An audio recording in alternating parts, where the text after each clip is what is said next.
नमस्कार दोस्तों, आप सही कथा विक्रेता में स्वागत है। कैसे हो आप सभी। एसएससी जीडी का आप सभी को पता है कि 20, 21 और 22 यानी कि आज तीसरा दिन था। 3 दिनों का एग्जामिनेशन कंप्लीट हो चुका है। तो आज 22 फरवरी का क्या ओवरऑल कलेक्टिव आपको रिजल्ट निकल के आता है वो मैं आपको बताने वाला हूँ। यानी कि बच्चे ने कितना स्कोर किया, क्वेश्चन कहाँ से पूछे जा रहे हैं।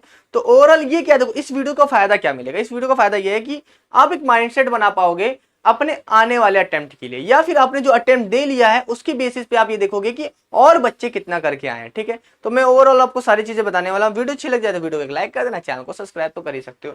देखो पहली बात तो हमारी बात ये होनी चाहिए कि हमारा 20 तारीख, 21 तारीख और ये 22 तारीख, अगर 20 और 21 की बात करें तो एवरेज स्कोर जो बच्चे का, हर एक वो एवरेज बता रहा हूँ। ठीक है, तो किसी किसी बच्चे ने 79 भी करके आए हैं, कोई 80 करके भी आए हैं। देखो मैं इससे मतलब नहीं रखता भाई, आंसर की आने पे आपको सबको पता है कि 80 वाले कहां पर जाएंगे, 79 वाले कहां पर जाएंगे। तो मैं एवरेज स्कोर मैंने आपको बताया था 20 और 21 तारीख को कि आज उनका स्कोर जो था वो 60 प्लस था, या 65 कह सकते हो, 65 या 60 था। ठीक है, इतना स्कोर था उनका, एवरेज स्कोर इतना वो बच्चे करके आते थे।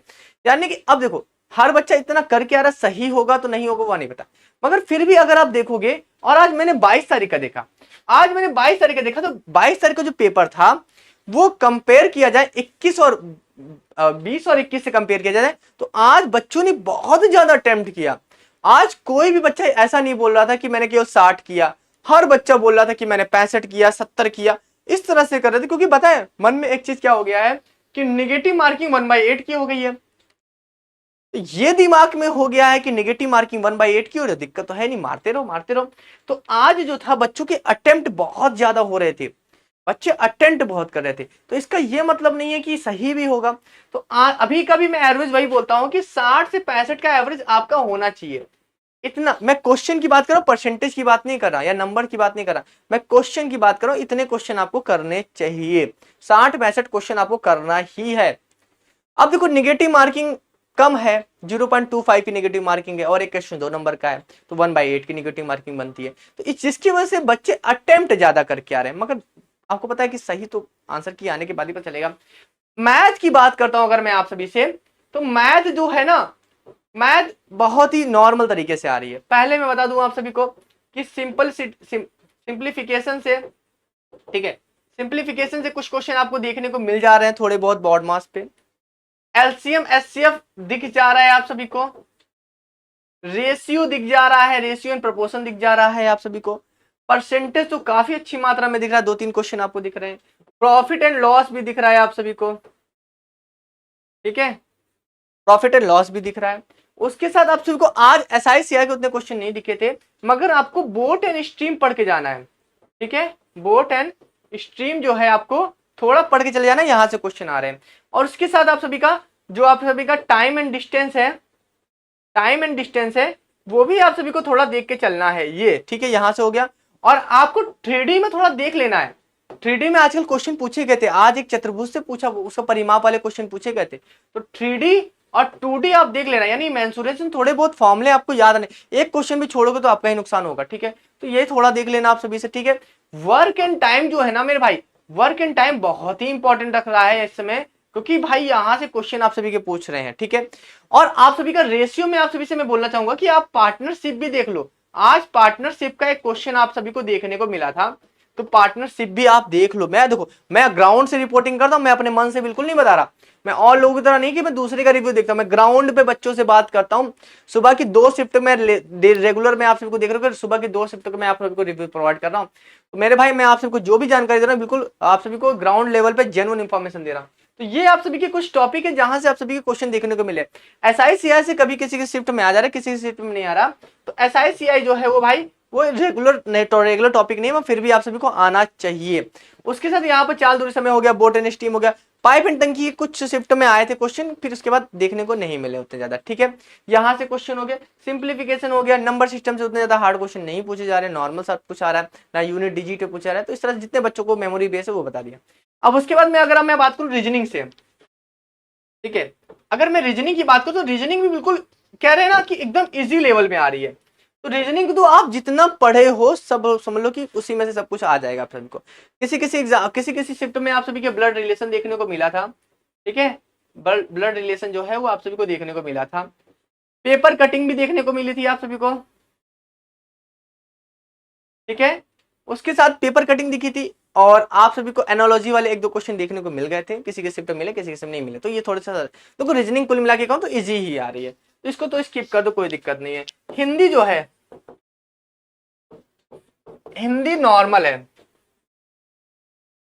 नॉर्मल है यानी कि जो ही आपके विलोम शब्द हो गए, ठीक है, संधि वगैरह कभी किसी पूछ रहा है कभी किसी में नहीं पूछ रहा सही, ठीक है। यहाँ से क्वेश्चन मतलब हिंदी पूरी गद्यांश आपका दिया जा रहा है आप सभी से, शुद्ध शुद्ध किसी में पूछ शायद था, मुझे तो याद सर्टन नहीं है क्योंकि हिंदी ज्यादा लोग बच्चे बता नहीं रहे ये, ठीक है। यहाँ हिंदी भी नॉर्मल ही आप सभी देखने को मिल रही है। तो कुल मिला के जो हमारा सबसे मेन टॉपिक जो बस निकलता है वो लगता है जीएस। देखो जीएस में अगर मैं बोलूँ तो आप सभी से हिस्ट्री का एक क्वेश्चन पूछा गया, हिस्ट्री का एक पैटर्न चल रहा है। हिस्ट्री का पैटर्न क्या चल रहा है, उन्होंने आप सभी से एंशिएंट हिस्ट्री जो थी वहां से क्वेश्चन आप सभी का जरूर दिया था, एंशिएंट हिस्ट्री से। जैसे कि आज के शिफ्ट में आप सभी को सिंधु घाटी सभ्यता से रिलेटेड कुछ क्वेश्चन पूछे गए थे, तो हिस्ट्री से जो आप सभी का यहाँ से आप सभी का क्वेश्चन देखने को मिला था। उसके साथ आप सभी का स्पोर्ट, ठीक है मेरे भाई, स्पोर्ट में आप सभी देख लेना, क्रिकेट को भी देख लेना क्योंकि आज क्रिकेट से भी एक क्वेश्चन आया था, और उसके साथ कुछ आप सभी के अवार्ड्स हो गए और कुछ कप होते हैं वो कप वगैरह वाला क्वेश्चन देख लेना। तीसरा आप सभी को मैं बोलूंगा कि art and culture, art and culture, art and culture भी आप सभी देख लो, यहां से भी आप सभी क्वेश्चन पूछा, जैसे शहनाई वादक पूछा था, उसके साथ नृत्य के बारे में भी पूछा था, डांस फॉर्म के बारे में पूछा था, तो वहां से भी आप सभी आर्ट एंड कल्चर को भी देख लेना मेरे भाई, ठीक है। जितना बच्चों के मेमोरी बेस है वो मैं आपको बता रहा हूँ, ठीक है। चौथे की बात करूं मैं आप सभी से, आर्ट एंड कल्चर हो गया। चौथा टॉपिक आप सभी का कुछ करंट के क्वेश्चन थे, ठीक है, करंट था, करंट जैसे थोड़ा थोड़ा नॉर्मली पूछा गया था, करंट तो छोड़ दो। और पांचवें की बात करें तो आज एक इकोनॉमिक्स से भी क्वेश्चन था, ठीक है, आज एक इकोनॉमिक्स से भी क्वेश्चन था, शायद वो था आप सभी का कुछ मनी से रिलेटेड क्वेश्चन था इकोनॉमिक्स में, वहां से क्वेश्चन आप सभी को पूछा गया था, ठीक है। बाकी जितना बच्चों को याद आ रहा था बच्चे मुझे बता रहे थे और जितना मुझे भी याद आ रहा है इस तरह से, तो ये सब आप सभी के कुछ टॉपिक है जहां से आप सभी को देखना चाहिए, ठीक है। हाँ पॉलिटी भी देख लो मेरे भाई, पॉलिटी में आप सभी के आर्टिकल वगैरह कहीं कहीं से आ जा रहे हैं पॉलिटी से, तो आर्टिकल वगैरह आप सभी थोड़ा क्लियर रखो, राष्ट्रपति प्रधानमंत्री इनके बारे में थोड़ा सा क्लियर रखो, और थोड़ा जो आप सभी के मौलिक अधिकार है मौलिक कर्तव्य इनके बारे में थोड़ा सा सर्टेन रहो, ठीक है। तो ये पॉलिटी हो गया। जियोग्राफी से तो किसी बच्चे ने मुझे कुछ बताया नहीं जियोग्राफी से मेरे बारे में, और बस इतना ही सब कुछ है। तो जितना मेमोरी बेस ही है, तो पेपर तो अभी मिला नहीं है, तो ये मेमोरी बेस आप सभी को सारी चीजें बता रहा हूँ, ठीक है। तो कुल मिला के जो ओवरऑल जो एवरेज स्कोर निकल के आ रहा है बच्चों का, ठीक है, जो एवरेज बच्चों का एवरेज स्कोर निकल के आ रहा है वो हर शिफ्ट में देखा जाए तो 60 प्लस 65 प्लस आप सभी को स्कोर करना ही है, इतना तो आपको स्कोर करके ही आना है। इससे क्या होगा मेरे भाई, आप सभी को अच्छा रिजल्ट देखने को मिलेगा। आप ज्यादा करते हो तो अच्छी बात है, अटेम्प्ट तो आपको करना ही है। देखो 1/8 की नेगेटिव मार्किंग आप अटेम्प्ट करोगे तो अच्छी बात है, मगर आपको ये भी देखना है कि भाई कम अटेम्प्ट करके नहीं आना है, क्योंकि कुछ बच्चे ने बताया मुझे मिले, वो बोल रहे थे सर हमने 54 ही किया। मैंने बोला 54 क्यों किया, बोला सर नेगेटिव मार्किंग से बचने के लिए। मैंने भाई नेगेटिव मार्किंग ज्यादा होती तो बच्चे क्यों इतना अटेम्प्ट करते, तो आप अटेम्प्ट करो ना, थोड़ा लक को भी तो देखो। अगर लक साथ हुआ, देखो 54 पे वैसे भी सिलेक्शन नहीं होना है। जैसे कि मान लीजिए अगर आप 54 करके आते हो तो देखो ऐसा नहीं है, यूपी की बात कर रहा हूँ, यूपी में अगर आप जनरल एरिया से बिलोंग करते हो, कोई नक्सल एरिया बॉर्डर एरिया नहीं है, तो 54 पे कहाँ सिलेक्शन हो पाएगा, 54 पे नहीं सिलेक्शन हो पाएगा। 54 में गलत भी तो होगा आपका, तो कुछ रिस्क लो ना यार, रिस्क लो। 60 प्लस 65 प्लस आप सभी के होने ही चाहिए, इसको उससे ऊपर ही रखो। सही मैं आपको बताऊं 60-65 आपके निकलने ही चाहिए। तो ये आपका एक टोटल जो रिव्यू चल रहा है, मैं तीसरा दिन का रिव्यू हो, मैं वो आप सभी को बता रहा हूँ 3 दिन में आपको क्या क्या चीजें हुई। और अटेंडेंस की बात करो, अटेंडेंस भी आप सभी की उतनी 60% 60-65% अटेंडेंस चल रही है, ज्यादा बहुत बच्चे ड्रॉप कर रहे हैं एग्जामिनेशन, टेंशन वाली बात नहीं है, तो हर समय होता है 60-65% अटेंडेंस चल रही है, दिक्कत वाली बात नहीं, ठीक है। तो और सभी जो शिफ्ट वाले हैं और जिनकी बीत चुका है उन सभी को बेस्ट ऑफ लक मेरे भाई, बढ़िया से करो, कोई बात नहीं, जैसा भी हुआ उसके बाद आंसर किया है कि बढ़िया बैठ के मिला लेना, टेंशन नहीं लेना। आगे भी एक और भर्ती आपकी 2025 में आने वाली है, उसकी तैयारी में भी लग सकते हो, ठीक है। तो जो एग्जामिनेशन दे लिए बिल्कुल शांत होकर मत बैठ जाए, आगे आने वाले एग्जामिनेशन तैयारी में लग जाए। चलिए फिर अभी के लिए मिलते हैं नेक्स्ट वीडियो में, थैंक यू सो मच।